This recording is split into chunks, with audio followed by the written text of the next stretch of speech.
Bom, eu sou médico de formação, né, na Unifesp, e eu acho que hoje a gente tem muito mais, né, hoje me formei em 2006, e quando eu me formei eu falo, olha, a gente não tinha comunidade, não tinha esse ecossistema de inovação em saúde, então eu acho que quando eu vivi como muitos profissionais de saúde vivem, quer dizer, durante a minha graduação eu convivi basicamente com alunos da graduação de medicina, e só quando eu fui fazer a residência em administração hospitalar, medicina preventiva no Hospital das Clínicas, que eu comecei a conhecer outras pessoas de outras áreas, né?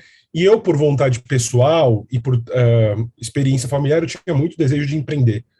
Então, esse é o primeiro ponto, né? Para quem quer empreender na área de saúde, é fundamental você conhecer pessoas que, fora do seu círculo, às vezes de amizades, de conhecimento, mas que estejam nessa jornada, que estejam vivenciando isso. Qual que é, perdão, qual que é o desafio que a gente tem aqui no Brasil? O maior desafio é que você tem, em muitas regiões do Brasil, a gente não tem, você tem poucos empreendedores locais. Então, as redes digitais, né, de inovação em saúde, as comunidades, são fundamentais para você conseguir se conectar com outros empreendedores e inovadores, e a gente pode falar com segurança que hoje tem empreendedores e inovadores em diversas regiões do Brasil, né? Praticamente em todas as cidades, todos os estados. E o que eu percebo, assim, a minha trajetória, a minha dor inicial era falar assim, olha, a minha dor era não tinha comunidade para empreendedores, então a gente começou um primeiro movimento que foi o Empreender Saúde, que foi promover eventos naquele momento presenciais para reunir empreendedores e inovadores em saúde. Isso é muito importante? Isso é muito importante. Foi através desses eventos que a gente conheceu muito dos empreendedores que hoje lideram algumas das principais empresas de saúde do Brasil. Ou seja, empreender, diferente de uma graduação ou de uma pós-graduação, é uma atitude constante, né? É algo que você vai se desenvolvendo e vai aprimorando dia após dia, ano após ano. Então, tem um aspecto de longo prazo muito importante, que é uma característica muito comum que a gente vê em ecossistemas maduros, como no Vale do Silício, né? Assim como Steve Jobs, ele aprendeu com os fundadores da HP, da Hewlett Packard, quer dizer, ele teve contato com esses fundadores, assim como fundadores que vieram posteriormente, né, como o fundador do Facebook tiveram contato com o fundador da Apple, quer dizer, essa troca entre empreendedores é muito importante.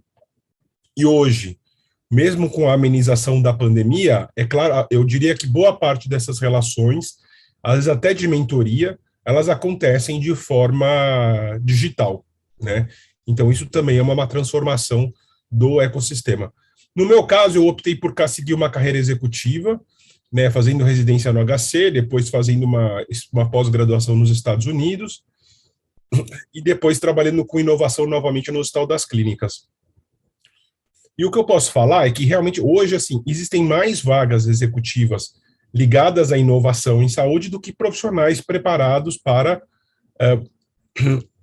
trabalhar com essas vagas. E isso é uma oportunidade e é um desafio, né?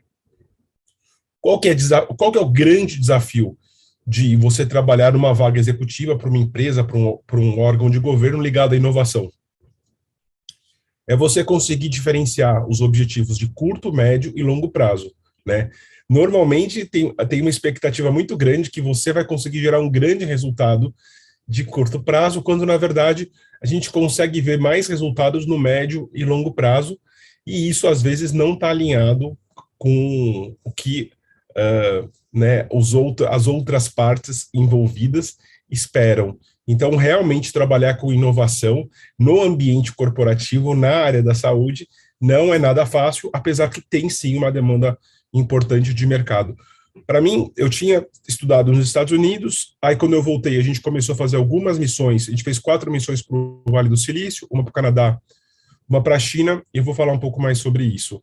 Eu sou do o Health Innova Hub, atua como um hub digital de inovação em saúde, a gente trabalha com aceleração, comunidade, comunicação e educação, partindo da crença que para você de fato formar e desenvolver empreendedores em saúde, é necessário um relacionamento contínuo e um foco no desenvolvimento humano. né? A gente tem essa jornada, que é uma jornada para líderes inovadores em saúde, que tem uma série de atividades. Então, dessas missões que a gente fez para fora, quer dizer, ficam várias questões, né? Primeira coisa, voltando de empreendedores digitais, quer dizer, lá fora você vê muito, independente da formação inicial, é claro que a gente tem a leitura, falou, olha, a tecnologia é fundamental para você, de fato, conseguir escalar um negócio em saúde digital. Como é que você faz isso? Você pode aprender, você pode se associar com pessoas que conheçam, ou você pode, de fato, buscar parceiros que desenvolvam essa parte tecnológica para você. Mas a gestão, a verdade é, a tecnologia é uma parte importante que não dá simplesmente para a gente delegar.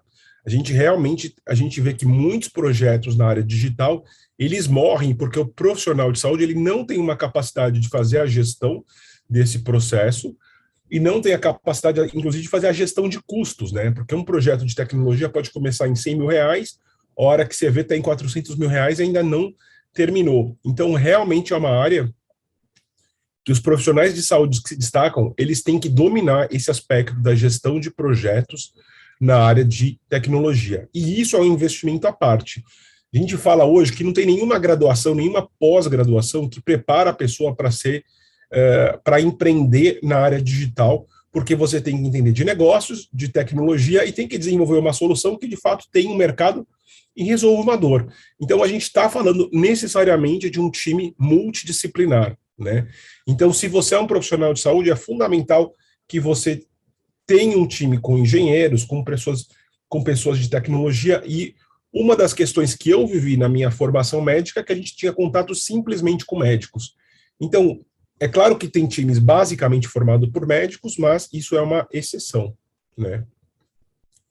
E quando a gente fala de tecnologia, a gente sempre lembra que a gente está falando de tecnologias exponenciais, né? Que na prática é essa curva verde, onde a variável está no expoente, que é basicamente quando tudo é como se fosse tudo aquilo que, como uma bactéria, um vírus que dobra a cada 24 horas, em pouquíssimo tempo estaria dominando a face da Terra, porque seria 2 elevado a 10 é 1000 e depois, né, e aí 2 elevado a 100 já é 1 milhão, então realmente o crescimento exponencial é onde você vê que realmente, mesmo com todas as adversidades, é onde a tecnologia se sobrepõe às demais tecnologias, né? No caso da Apple, eu acho que é bem claro, né? Esse aqui de cima foi o primeiro computador da Apple, hoje essa aqui é a sede atual da Apple, a empresa mais valiosa do mundo, ou uma das mais valiosas, dependendo aí da cotação do dia, nesse momento que a gente está vivendo. Mas certamente uma empresa que essa semana o iPhone fez 15 anos e o iPhone foi uma tecnologia que mudou muito, né? De tal forma que hoje a maioria dos aplicativos de saúde estão baseados ali no iPhone ou no Android, ou um telefone Android que é basicamente baseado no Apple, então. Mas quer dizer, você ter a saúde na palma da mão é uma revolução e eu acho que as possibilidades a gente ainda está subestimando, né? A questão do telefone pessoal, quer dizer, ele é importante porque as pessoas passam a ter na palma da mão um aplicativo, uma solução, né, que você consegue, que vira na prática um grande dispositivo de saúde digital, sendo que a gente tem milhões de aplicativos hoje voltados para a saúde. No passado, em 2010, os aplicativos eram muito ruins. Hoje você tem soluções absolutamente excepcionais. Né? E você consegue criar uma empresa global se você tiver uma distribuição na Apple ou no Google.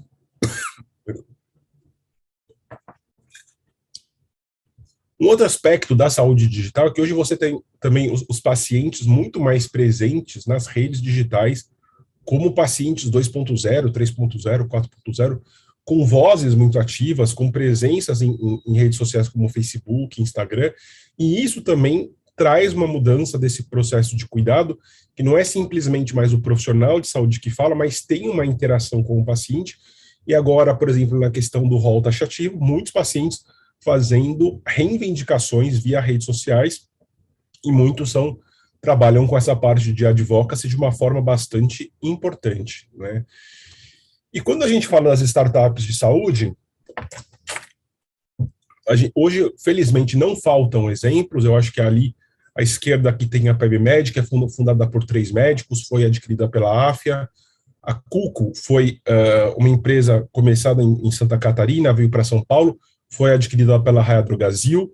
Aqui, a Docway, uma empresa que hoje já foi adquirida pelo Grupo Sul América, e a Laura, que continua, quer dizer. Então, a gente começa a ter, na verdade, essas empresas iniciais de saúde que tiveram o seu destaque, muitas já passaram por um processo de aquisição. Talvez até, no caso da PebMed, muitas delas até mantêm os seus nomes originais, mas elas já participam de grupos econômicos maiores, quer dizer, porque aí isso sim é necessário para que essas soluções de fato tenham escala, né? Porque manter uma startup, um negócio digital na área da saúde, exige muito recurso financeiro e recurso de pessoas e de tecnologia, né? Hoje a gente tem diversos hubs de inovação em saúde pelo Brasil, e durante a pandemia, a verdade é que esses espaços se esvaziaram, né? Muito menos gente passou a ter muito menos evento, e hoje eles servem muito mais como ponto de contato entre empresas e startups, mas infelizmente, na minha visão, ainda não retomaram o nível de atividades pré-pandemia. E o que você vê hoje é empresas como Claro se associando a startups de saúde para, de fato, fazer uma disseminação dessas soluções digitais para toda a sua base. Aqui uma solução de telemedicina e uma solução de sono, né? Então, isso mostra um pouco o quanto que essas soluções têm um potencial de alcançar um nível um número de pacientes muito maior, mas o grande desafio é o seguinte, né? E aí você fala assim, olha, como médico, ou como um profissional de saúde, você pode atender um determinado número de pacientes por dia. Essas soluções, elas podem atender milhares de pacientes, ou no limite até milhões de pessoas. Então, eu acho que, agora, para isso ser verdade, você precisa de muita infraestrutura, né? Então, precisa, sim, de investimento para que isso possa acontecer. Globalmente, a gente tem vários hubs de saúde nos Estados Unidos, os principais em São Francisco, Nova York e Boston, né? Fora dos Estados Unidos tem Londres, Mumbai, Beijing. Aqui no Brasil a gente tem São Paulo, Rio, Curitiba. Quer dizer, tem vários locais que a inovação se concentra, mas hoje, como os projetos são digitais, você tem empreendedores se desenvolvendo em todo o Brasil. Então, realmente, a questão geográfica hoje é muito mais flexível, né? E aí, o que acontece? Como é que as grandes empresas se relacionam com as startups? Tem as estratégias de inovação aberta, que é você ter programas específicos para que as grandes empresas se relacionem com as startups. Isso é importante, isso é super importante, porque imagina você, uma empresa como a Sul América, para uma startup bater lá e conseguir, às vezes, uma reunião, uma conversa, é super burocrático. Mas, através desses programas de inovação aberta, as startups são... Perdão. As startups são avaliadas, né, e podem aí caminhar para fazer os seus primeiros negócios. O programa globalmente de maior sucesso na área da saúde é um programa da Johnson & Johnson, que é chamado J-Labs, que tem em várias cidades dos Estados Unidos, Canadá e Europa, aonde, quando eles completaram 5 anos, eles falaram, 300 empresas já passaram por aqui, e as empresas ficam lá um tempo trabalhando sem vínculo com a Johnson & Johnson, só que dessas 300 empresas, eles já tinham fechado o contrato com 71, mostrando que a chance de fechar negócio num ambiente como esse é muito maior, né? Então, hoje, os hubs de inovação têm muito uma característica de ser ambientes onde grandes corporações podem conhecer soluções tecnológicas inovadoras para incorporar no seu processo corporativo. E aí, quando a gente olha em investimento em health tech, tem várias categorias, quer dizer, a gente vê que gestão ainda tem, né, isso aqui é globalmente. E o que a gente pode falar? De 2010 a 2022, a 2021, os investimentos em soluções digitais cresceram muito, né? A gente está falando aqui de um crescimento que cresceu no mínimo 10 vezes, tá? E isso, quando você olha com a pandemia, realmente, assim, o investimento em saúde digital nos Estados Unidos e globalmente foi um absurdo, assim, foi de US$ 1 bilhão, o ano passado bateu 29 bilhões de dólares, quer dizer, multiplicou praticamente 30 vezes num período de 10 anos. E aí, qual que é o problema? Falar, nossa, houve um excesso? Certamente houve um excesso. Não dá para achar que você aumentou 30 vezes o volume de investimento e tudo foi sucesso. Né? E ano após ano, muitos novos investidores entrando para investir em saúde digital, ou seja, muita gente também não especializada, muita gente levada também pelo boom da Covid, pelas oportunidades, né? E agora, uma nova realidade de mercado que a gente está vivendo esse ano com queda generalizada das ações. Isso a gente vê, assim, o ano passado bateu, globalmente, foi 44 bilhões de dólares investidos em health techs, né? A gente tinha falado uma comparação de 29 bilhões nos Estados Unidos.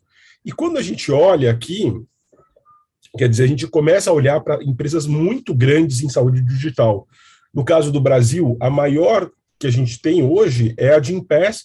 O pessoal às vezes até fala, mas é uma health tech, eu considero que é uma health tech focada em bem-estar, né, mas empresas que receberam investimentos muito grandes, assim, que hoje já são empresas globais. E quando você olha, a gente está falando que aonde que esse investimento está indo? Principalmente para investir em saúde mental, diabetes, cardiovascular, saúde primária, musculoesquelética e, por último, oncologia. Ou seja, o problema de saúde mental nos Estados Unidos é tão grave, né, falta profissional, não tem psicólogo, não tem psiquiatra, né, você tem tem um problema grave de adição a opioides, né, que realmente, e falta profissional de saúde mesmo. Eu morei lá, não tem terapeuta, tem pouquíssimos, é difícil acesso, então é uma área que está recebendo muito investimento, né. E aí você fala, mas só o digital resolve? Não resolve, porque qual que é o problema? O problema é que mesmo o acesso a psiquiatra é limitado, então você vê que a saúde digital tem que estar integrada na estratégia de cuidado integral da saúde, né? Mas a segunda área, que é o diabetes, é uma loucura. O diabetes está aumentando os custos como se fosse um Everest, né? A cada ano se gasta mais, tem mais gente diabética e as consequências são piores. Então, a estratégia é, se eu conseguir reverter que as pessoas deixem de ser diabéticas ou se estabilizem, vai economizar muito dinheiro, né? Isso, e aí aqui no Brasil, você tem a Clivo, você tem a Lincoln, que são soluções que fazem exatamente isso, mas é difícil você escalar essas soluções, quer dizer, porque na prática o valor, aí assim, não é porque é digital que é baratinho, né? Então a gente está falando, começa a falar de soluções de alto valor agregado, assim, para você conseguir entregar essa solução, né? E aqui no Brasil, desde 2014, isso só que é um dado do ano de 2020, 430 milhões de dólares foram investidos em health techs. Inicialmente pode até parecer um valor alto, mas esse é um valor muito baixo, né, investidos em health techs no Brasil. Por quê? Porque a gente teve investimentos muito concentrados em poucos negócios, como a Alice, como o Sami, como o Gympass. Então, a gente tem poucos players pegando boa parte do investimento e a maior parte dos players pegando quase nada, né? Mas saúde tem atraído muitos investimentos e grandes empresas como a Afia, que é um grupo de educação, o Raia Drogasil, né, outra empresa importante, estão formando seus próprios ecossistemas de inovação em saúde digitais, e para isso eles estão comprando ativamente diversas empresas, né, como algumas dessas que eu falei. Então, na prática, o ecossistema de inovação em saúde brasileiro digital está sim amadurecendo, né? E é isso, gente. Obrigado.